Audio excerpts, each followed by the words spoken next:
chef d'entreprise, il connaît bien les questions de développement durable et singulièrement des énergies renouvelables, il connaît aussi les questions du renouvellement urbain. Il s'appelle Jean-Baptiste Rouquayrol.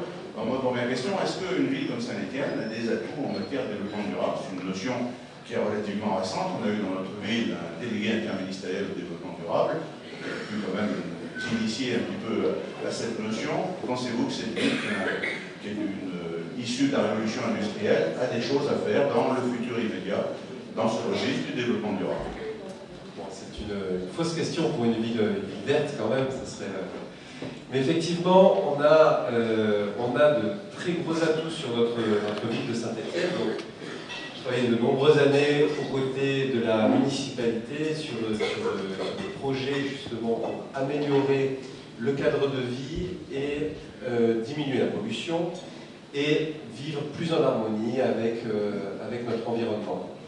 Et aujourd'hui, ce dont on souffre avec la municipalité actuelle, c'est avec de certains projets qui ont un réel poids, c'est d'un trop de communication qui finalement noie l'information. Et finalement, on ne sait pas aujourd'hui qu'est-ce qui est fait concrètement en termes d'écologie, en termes d'énergie renouvelable sur Saint-Étienne. Eh bien, on n'arrive pas à trouver derrière des projets concrets de cette politique. Et donc là, on réfléchit pour pouvoir donner des objectifs clairs, proposer aux Stéphanois et aux Stéphanoises des projets qui puissent être quantifiables et qu'on puisse voir progresser. Ça peut penser à un cas particulier. Alors, par rapport à la quantification, déjà, ça peut être un indicateur qui est en permanence à Saint-Étienne, qui puisse indiquer le bilan carbone de l'agglomération. C'est très simple. Et de pouvoir le comparer à d'autres agglomérations, de voir où on en est, quelle est la réelle efficacité d'une politique municipale en fonction d'autres municipalités d'envergure à peu près identique. Et effectivement, il y a des projets qui mériteraient d'être creusés à Saint-Étienne. Alors, des projets qui peuvent être simples, où on peut voir si on y est arrivé. Par exemple, la mise en autonomie du poste électricité de tous les services municipaux. Il y a une solution qui existe. L'utilisation, la valorisation de tous les sous-sols stéphanois. C'est-à-dire qu'aujourd'hui, sous nos pieds, de 50 mètres jusqu'à 800 mètres, il y a un réseau de mines.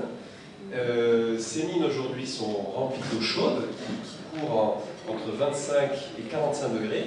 C'est une chaleur qui ne demande qu'à être valorisée par un réseau de chaleur. Et ça se fait, ça? On va appeler ça comment? L'hydrothermie, la géothermie? C'est la géothermie. C'est la géothermie. C'est la géothermie. En France, vous avez des exemples où ça a été exploité intelligemment? On a des exemples en Italie. Mais ne serait-ce qu'à Paris, par exemple, le siège de Radio France qui est chauffé à géothermie, tout à fait, des quartiers entiers. Voilà, ça c'est concret. Peut-être un autre exemple, comme on a encore d'autres témoins auxquels vous pensez, dans le domaine des transports en commun ou ailleurs? Des transports en commun. Alors, pour l'instant, c'est encore un projet, mais on travaille à la solution, à la possibilité de proposer des transports en commun gratuitement sur l'agglomération. Mais pour l'instant, c'est au stade d'étude, puisqu'on fait une remontée un petit peu de toutes les municipalités, de tous les projets qui ont déjà été menés jusqu'à présent. Alors, je vous ai présenté aussi comme quelqu'un qui s'intéressait aux questions dites de renouvellement urbain. Gilles Artigue s'est exprimé un petit peu sur la typologie de ce quartier, qui est un symbole de renouveau à la fois économique et de loisirs culturels et sportifs. Est-ce que là aussi on pourrait en faire une liste?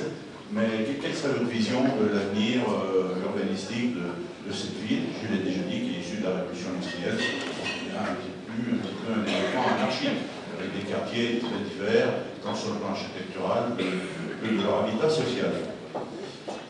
Alors bon, on a vu que sur Saint-Étienne, il y a eu un grand élan qui a été donné par la municipalité précédente, le relais a été repris par l'ANRU, par les PAS, et c'est des projets qui aujourd'hui voient leur réalisation lors de la municipalité actuelle.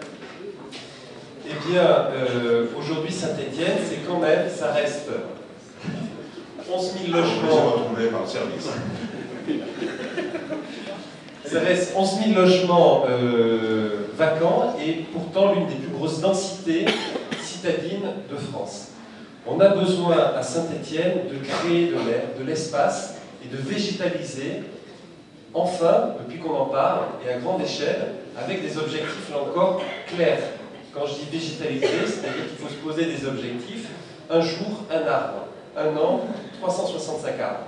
Il faut pouvoir quantifier cette politique qu'on se propose. Gilles Artigue, vous pensez justement quantifier, se donner des objectifs, soit en matière d'arbres, soit dans d'autres domaines qui ont été évoqués précédemment par le chef d'entreprise que vous avez souhaité en témoigner. Oui, je crois que Jean-Baptiste a eu beaucoup de mérite parce qu'il a continué à nous expliquer des choses très sérieuses que monsieur nous servait à petit verre d'eau. Nous le remercions. L'autre d'abord. Ah, évidemment, oui, on est dans le thème toujours du développement durable. Mais ce que j'aime beaucoup aussi chez notre ami Jean-Baptiste Rouquayrol, qui nous accompagne déjà depuis de nombreuses années pour nous permettre de réfléchir à toutes ces questions, c'est que c'est une personne qui a des compétences, une personne qui a des convictions, mais qui est très pragmatique. Parce que je crois que pour toutes ces questions de développement durable, il ne faut pas être idéologue.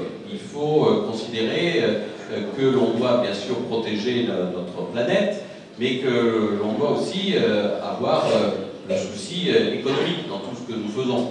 Et je crois que si on devait donner un contre-exemple, on pourrait citer ce qui a été fait à Saint-Étienne au niveau du cœur de ville, où du jour au lendemain on a dit qu'il faut piétoniser la ville pour des raisons certainement louables. Nous ne sommes pas contre d'ailleurs cette piétonisation, mais la manière dont cela s'est fait, voilà, pour nous, la piétonisation, ça devait être une décision qui arrivait en bout de chaîne. C'est-à-dire qu'il fallait d'abord bien sûr traiter les places, c'est en train d'être fait, mais ça n'a pas été la première étape. Il fallait traiter l'habitat, bien évidemment, il fallait redonner une attractivité au centre-ville. Il fallait également peut-être avoir une locomotive commerciale dans ce centre-ville, et après faire intervenir les questions de développement durable en dernier lieu, comme étant en quelque sorte la cerise sur le gâteau. Donc ce que j'aime beaucoup chez Jean-Baptiste aussi, c'est qu'il nous offre des possibilités tout à fait nouvelles en matière d'énergie. Donc là, ça peut être tout à fait gagnant-gagnant pour tout le monde. Et on va donc, bien sûr, en quelques minutes, c'est très difficile d'évoquer toutes ces questions, parce que comme ça a été très bien dit, ça touche beaucoup à l'urbanisme. Et bon, dans notre ville, il y a beaucoup de questions qui se posent. On a des organismes qui nous aident. C'est vrai que cette équipe municipale, finalement, reprend un certain nombre d'actions qui avaient été engagées par la précédente, que ce soit dans le cadre de l'ANRU ou de l'établissement public d'aménagement de Saint-Étienne. Et nous aurons l'occasion, je pense, de détailler un peu tous ces projets. Nous voyons bien que, par exemple, le sud de notre ville n'a pas de projet peut-être aussi ambitieux que le nord, donc il y a nécessité de rééquilibrer un peu toutes ces questions. Et puis quand on parle de développement durable, il faut penser aussi au transport. Et là, je crois qu'il faudra que nous fassions des propositions innovantes en la matière, sur la tarification en particulier. Bon, il y a des villes qui ont expérimenté des gratuités de transport en commun. Bon, c'est peut-être une piste sur laquelle il faudra que nous travaillons avec Jean-Baptiste et puis avec tous ceux qui s'intéressent à ces questions d'aménagement urbain sur Saint-Étienne.